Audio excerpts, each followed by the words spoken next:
Hello everyone and welcome back to my channel. Before I begin, don't forget to join my Discord server called Luke 10's Hangar. I plan on joining weekly, so if anybody wants to fly together, we can make that happen. My Discord server is linked down in the description below. Today I'll be flying out the McDonnell F3H-2 Demon. The F3H Demon was developed in the late 1940s and early 1950s to serve as the US Navy's first all-weather missile-armed jet-powered interceptor. It followed McDonnell's successful F-H-1 Phantom and F-2H Banshee. Initially conceived as a straight-wing aircraft, the Demon evolved into a swept-wing design to meet demands of higher-speed jet combat, particularly to counter growing Soviet jet threats such as the MiG-15. The most significant issue with the Demon's early development was the reliance of its engine. The F3H-2 had an Allison J71A2 engine. The Demon entered Navy squadron service in 1956 and flew primarily as an interceptor to defend carrier battle groups against bomber attacks.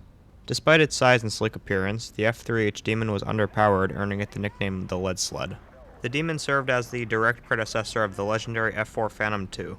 It was McDonnell's last single-engine fighter.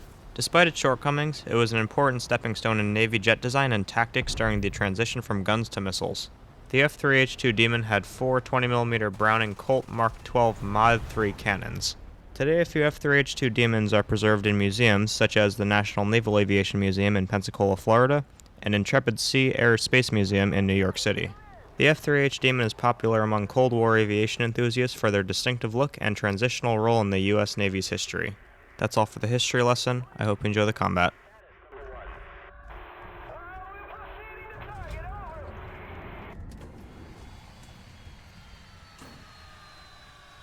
Right now I'm just climbing as high as I can so I can boom and zoom some people. I just have to be aware of the full up tiers on all the missiles. I'm trying to keep my aircraft as high and as fast as I possibly can because this aircraft's energy retention is horrible and its acceleration really isn't very good.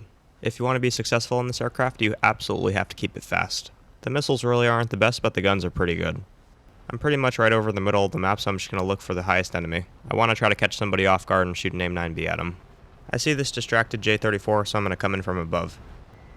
I fire the missile at him there. I know for a fact he doesn't see it, and then I'm able to kill him. And then immediately after they kill him, I'm going to climb back up to altitude. I'm always going to be looking around me, being aware of all my surroundings. I see a really high contrail in front of me, and I believe it's the Sabre that I saw earlier. My teammate and I definitely need to intercept that. Having a Sabre this high in late game is really not good for us. I see that he's trying to fully commit a head-on with my teammate. You never want to do that because it's extremely 50-50.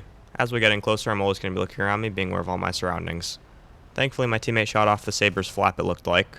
Saber's extremely desperate right now to get a kill, so he goes fully head-on with me, but then I maneuver out of the way. I would never fully commit a head-on there because I'm already not very maneuverable as it is. But then of course he's going to be really annoying and extend away. Like I said earlier, this aircraft really doesn't accelerate very well. Now it looks like he's just trying to make it back to his airfield and bait my teammate back there. I'm thinking ahead, so I'm definitely going to want to stay as high as I can because I know that he's not the only one left in the game. I'm presuming that the rest of his teammates are back at the airfield. And then just as I suspected, there's his F-100 teammate.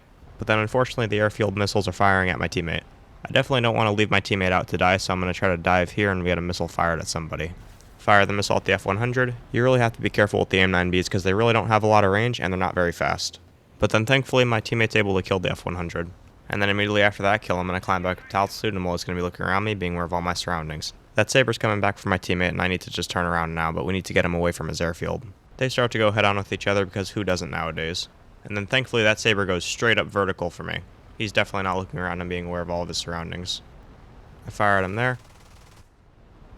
Set him on fire and I'm able to take him out. Then I look to my right and then see a Ki-200. That's really not good. We're also very close to his airfield, so we need to extend away.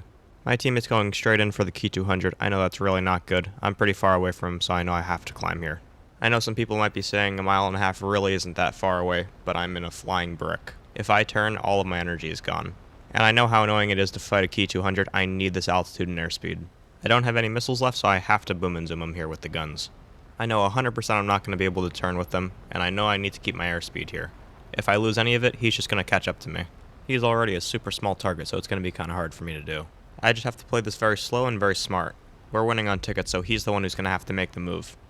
I lose sight of his username, but I still see a silhouette. I lock him with the radar to not lose sight of him again, and I'm just going to start a shallow descent here. And then of course he's going to start the turn to make my shot even harder. All I have to do here is just extend away. I'm not going to turn with him. And then now I'm just going to climb back up to altitude so I can boom zoom again. And then I get another radar lock on him. I'm going to dive on him here. He starts to turn again. Fire at him there. And then I just have to extend away again. But then he doesn't go for me and I lose sight of him. It looks like he's going for my B-57 at the airfield. I know my best option here is to climb and go towards the airfield. And then just as I thought, he goes towards my airfield, kills one Canberra, and then he's getting really close to the other airfield, trying to go for the B-57. He starts firing at the B-57, he's able to hit him. I'm coming in as quickly as I can. I see the missiles get shot at him, and then thankfully he's able to get taken out. And that's basically how you fly the F3H-2. You have to keep it fast. And then thankfully we win the game.